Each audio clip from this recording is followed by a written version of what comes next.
It's R-A''MYL, Pierre, P-I-E-R-R-E, 6 years old, who attended Samuel Gaines Academy. A road patrol deputy was dispatched and arrived at the scene at approximately 10:04 a.m. at the 2500 block of Bedford Drive, Fort Pierce, Florida. And upon arrival, the deputy made contact with the child's mother in the driveway of the residence. She's identified and is our suspect, Rhonda Polynice, and that's spelled P-A-U-L-Y-N-I-C-E, 31 of Fort Pierce, Florida. The mother escorted the deputy into the home, into the child's bedroom, where the child was discovered deceased, lying on his bed. The residence was immediately secured. Detectives responded to the scene, with the first detective arriving at approximately 10:15 a.m. He was in very close proximity to the residence. Fire rescue was also called to the scene due to concerns about a possible gas leak, but after a thorough assessment, fire rescue determined there was no gas leak present in the home. The medical examiner's office arrived at approximately 3:10 p.m. following a search warrant being executed at the residence and conducted a preliminary investigation. At that time, the manner of death could not be determined on site. An autopsy is scheduled tomorrow to assist in determining the cause and manner of death. And the investigation is continuing with the interview of the mother here at the Sheriff's Office in our Criminal Investigations Division. During the course of the interviews, our detectives learned that the mother last spoke to the child on May 18th. That's when we believe the homicide occurred, and that she was responsible for the child's death. She's being charged tonight with second-degree murder and also failure to report a death, and for also altering the body after the deceased. What we did learn in speaking with the mother is she believes she was being told by God to basically exorcise demons out of the child's body, and when the child had stopped moving and basically passed away, at that point she felt the child had been released of those demons and was waiting for him to basically come back at that time. So that's where we are right now. I'll handle any questions anybody may have. So any questions? Sheriff, does she show any remorse that her son's dead and all this happening and unfolding? So from what I learned from talking to some people that were involved in the investigation, I have not spoke to the mother myself. What we do know, though, is that she had a lot of highs and lows during the investigation, you know, from laughing at different times at the scene to crying, you know. So, like I said, a lot of different ends of the spectrum. Have police responded to that house prior? DCF ever been called? Prior history? So we have responded to that house in the past, nothing involving the mother and the child. We last went to the house for a rescue run on the 17th, the day before we believe the child was killed. And that was for basically a medical issue she was having. And there have been some domestic issues in the past, all the way back to January, involving the mother and a sister who once lived at the home. So, but nothing involving the child that will lead us to where we're at today. Can I get an idea what the child has been doing so long? Has he been at school until the time he passed away? Was he just at home the whole time? We believe he was, and again, this is going to be confirmed through the autopsy, and we have to wait for those facts, but we believe he has been dead since the 18th and just been in his room since that time. Who else lives at the home? I believe just the mother and the son. Any idea where dad is? No, I do not. You mentioned she's also being charged with altering the body. Can you give details about that? What was done or anything like that? Just the way I believe she was preserving the body at that point. So, and again, I want to try to give as much as I can without jeopardizing the investigation in terms of what, you know, we still have to confirm some things, corroborate some things with the medical examiner's office tomorrow after the autopsy. But based on what we know right now, we feel very confident in this charge. And there was no, I mean, you mentioned she was trying to exorcise demons out of the child or whatever it was.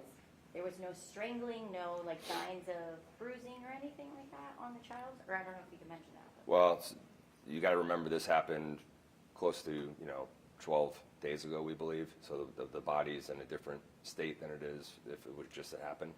So we're going to have to wait to see what happens with the medical examiner. She'll make first appearance tomorrow morning? Yes. I know that your deputies, your investigators are all professionals, but a lot of them are also parents. Yes. How difficult is it for them for this kind of a situation like this? This is very difficult. Our deputies see things that nobody should have to see. And this is one of the struggles we deal with in law enforcement, where we're expected to get everything perfect all the time. We're not robots, we're human beings. We just have the honor and privilege of serving this community, enforcing the laws. But we get exposed to a great deal of trauma in this job. And that trauma can have lasting effects on you. And that's why it's so important that we make sure that we get our deputies and police officers and other first responders like firefighters, state attorneys who come to scenes, different things like that, and get them the counseling that they need so they can continue to live productive lives. Because I can tell you throughout my career, I've seen things that have affected me, and that counseling wasn't available back then. Luckily I've taken advantage of some things to help me through those things. But being a parent, being out at a scene like that, seeing a 6-year-old child that was killed for no other reasons other than just someone being purely evil, and it's hard. It's hard to just go home and act like nothing's happened and sit down for dinner with your spouse and your children. It does have an effect on you. So my heart goes out, and my thankfulness and gratitude goes out to the deputies and the detectives that responded out there today. I want to express our sincere condolences to the entire family who loved this child. Our sincere condolences and thoughts and prayers are also with all of his classmates and his teachers and the faculty and staff at the school district. From what I understand, this kid just lit the room up and was just loved by everybody. And so they're all going to be having a very difficult time getting through this. But this is the first steps we got to take to make sure we dot the I's, cross the T's, and justice gets done in this case, and then we can heal from there. Obviously, this is really heartbreaking, but a lot of people are just asking a lot of what's the protocols at the school. And this is probably part of the investigation. But if he was last seen at the school or had been at school since 14, child possibly died at 18. I don't have the calendar up here. Yeah.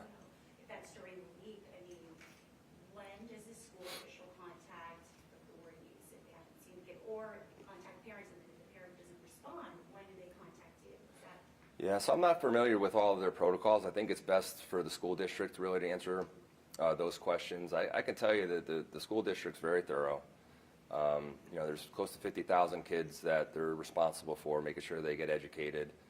It's a very large school district, but I think they're better prepared to handle that and answer those questions, because those protocols may have been followed, and then it just reaches a certain point where we go out there. I just don't know. I'm not educated enough and intelligent enough to talk about those things where I can give you a great answer.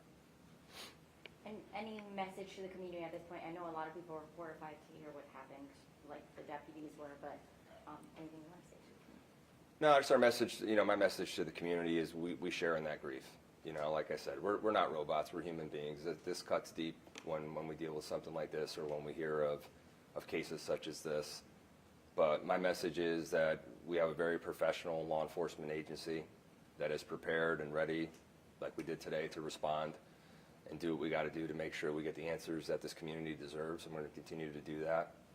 No matter how horrific or evil a situation is, that's what our job is, that's what we're going to do, that's what we do each and every single day.